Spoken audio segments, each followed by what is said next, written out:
Hi everyone, I'm Michelle Kelly. Welcome to my 2019 New Year's resolution, Be the Change, where I broke up with fear, I broke up with shame, and I broke up with guilt. I'm going to get started by reading my inspiration. Our deepest fear is not that we're inadequate. Our deepest fear is that we are powerful beyond measure. It is our light, not our darkness, which most frightens us. We ask ourselves, who am I to be brilliant, gorgeous, talented, and fabulous? Actually, who are you not to be?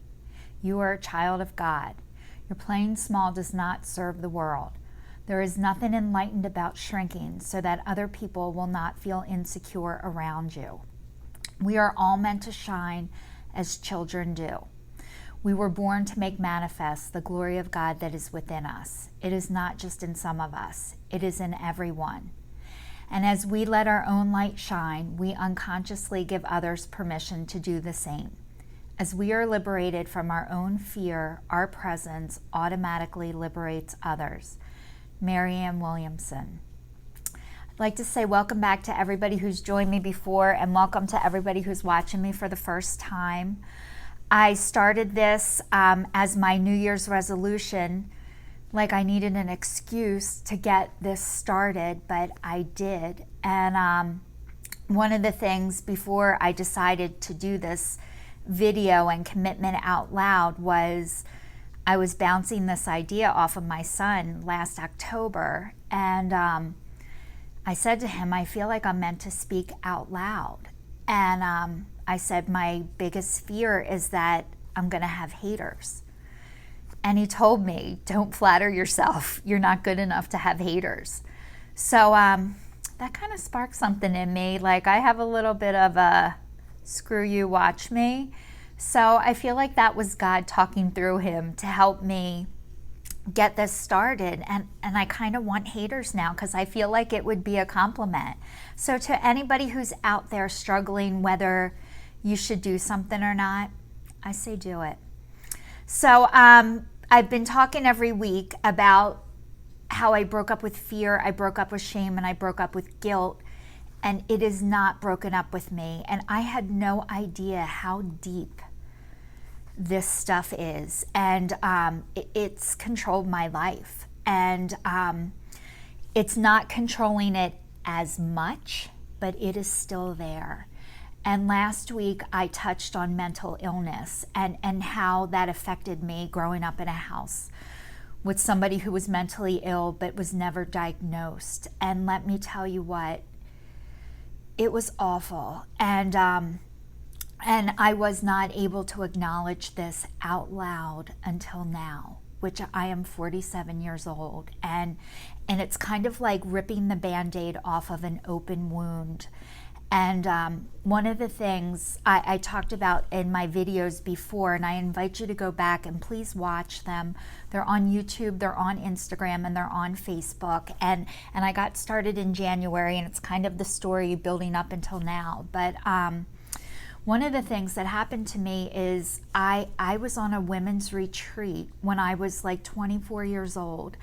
And the stuff that happened from my mom to me started to show up when I had my son. And I remember thinking, I am not going to let her do to my son what was done to me. And I couldn't find my own voice, but I could find one for him. And I don't know why I always feel like I need an excuse that I can do something for somebody else and not myself. Because my deepest fear is that I didn't want to be selfish. And I never wanted my son to feel about me the way I felt about my mother. So I was on a women's retreat when I was like 24 years old, and this woman, who was one of my angels, I don't even know if she ever remembered saying this to me, but I never forgot it. She said, just because she's your mother does not mean she's entitled to a relationship with you. And that was it. That was the permission that I needed from somebody else, that I didn't have to keep staying in a situation that was toxic for me. Sometimes family, this is, I know for me, my biggest struggle is family and being able to work this stuff out. with people who aren't able to work things out. So what I've had to do is work things out on my own. And I don't want to say on my own. Actually, I've had other people who are not related to me who have been helping me work this stuff out. And I didn't want to deal with my life, honestly. Like, I don't want to go back to my childhood and figure this stuff out. I'd rather just throw it in the back of my SUV.